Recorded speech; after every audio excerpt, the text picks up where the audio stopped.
انبیاء کا مشن ہی یہ ہوتا ہے کہ تبلیغ کرتے رہیں، لہٰذا لوط علیہ السلام دعوت دیتے رہے، لیکن دعوت کے نتیجے میں قوم کا رد عمل کیا تھا، اللہ نے اس کا بھی ذکر کیا ہے۔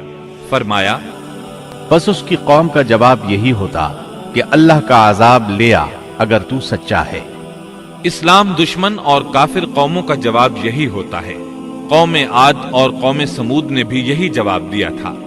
دوسری آیت میں ہے، لوط نے انہیں ہماری پکڑ سے ڈرایا، یعنی انہوں نے کہا، اے قوم، اللہ کی پکڑ سے اور عذاب سے بچ جاؤ، محتاط ہو جاؤ، اس کی لاٹھی بے آواز ہے، لیکن وہ ڈرانے والوں سے بھی جھگڑتے ہی رہے۔ ایک اور آیت میں اللہ فرماتے ہیں، اور ان کی قوم سے کوئی جواب نہ بن پڑا بجز اس کے کہ آپس میں کہنے لگے کہ ان لوگوں کو اپنی بستی سے نکال دو، یہ پاک باز بننے کی کوشش کرتے ہیں۔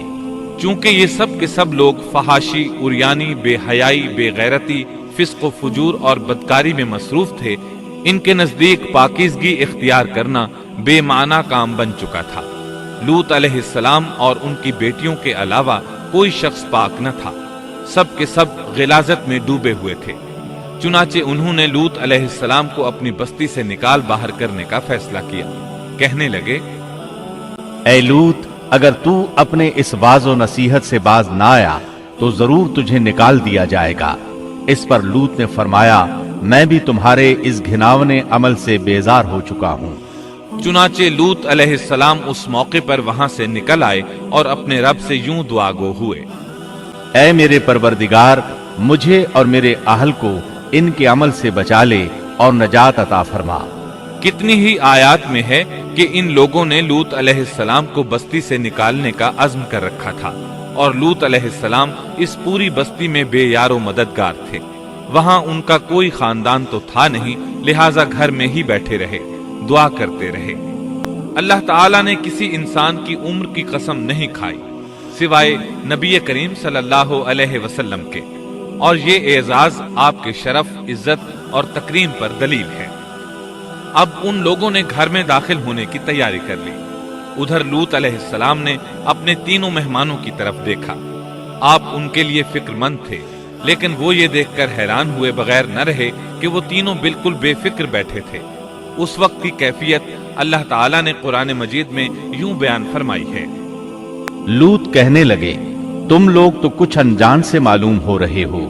اس پر وہ کہنے لگے، ہم تو تیرے پاس وہ فیصلہ لائے ہیں جس میں اس قوم کو شک تھا، اور ہم تیرے پاس حق لے کر آ چکے ہیں، اور بے شک ہم سچے ہیں۔ سورۃ العنکبوت میں اللہ تعالیٰ فرماتے ہیں، فرشتوں نے کہا، اے لوط، نہ ڈر اور غم نہ کھا، یقیناً ہم تجھے اور تیرے اہل کو سوائے تیری بیوی کے نجات دیں گے، وہ پیچھے رہ جانے والوں میں سے ہوگی۔ ہم اس بستی والوں پر ان کے گناہوں کے سبب آسمان سے عذاب نازل کرنے والے ہیں۔ انہوں نے یہ بھی کہا، کہنے لگے، اے لوط، ہم اللہ کے بھیجے ہوئے فرشتے ہیں، یہ لوگ تجھ تک نہ پہنچ پائیں گے، یعنی تجھے تکلیف نہیں پہنچا سکیں گے۔ پھر ان میں سے ایک شخص نے اندر داخل ہونے کی کوشش کی۔ جبریل اٹھے، انہیں ایک ایسی ضرب لگائی کہ تمام کے تمام اوندھے ہو گئے۔ اس بارے میں اللہ کا فرمان ہے، انہوں نے لوط کو اس کے مہمانوں کے بارے میں پھسلانے کی کوشش کی تو ہم نے ان کی آنکھیں مٹا ڈالی۔ اللہ تعالیٰ سورۃ القمر میں فرماتے ہیں، بس میرا عذاب اور ڈرانا چکھو۔ وہ دھمکیاں دینے لگے اور واپس جاتے ہوئے کہنے لگے، ہم تجھ سے کل نبٹ لیں گے۔ انہوں نے سزا محسوس بھی کر لی، لیکن پھر بھی توبہ نہ کی۔ اس وقت فرشتوں نے کہا، یقیناً ان کے وعدے کا وقت صبح کا ہے، اور کیا صبح بالکل قریب نہیں؟ صبح تک انہیں مہلت مل گئی۔ فرشتوں نے کہا، اے لوط، اپنے اہل کو رات کے حصے میں لے کر نکل جا، اور ان کے پیچھے پیچھے تو چل، اور تم میں سے کوئی پیچھے مڑ کر نہ دیکھے، اور جہاں تمہیں حکم ہو چلے جاؤ۔ اور ہم نے اسے وہ فیصلہ سنا دیا کہ صبح ہوتے ہی اس قوم کی جڑ کاٹ دی جائے گی۔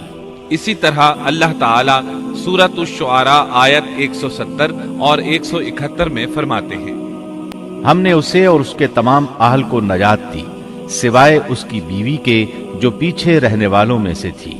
سورۃ القمر میں اللہ تعالیٰ فرماتے ہیں،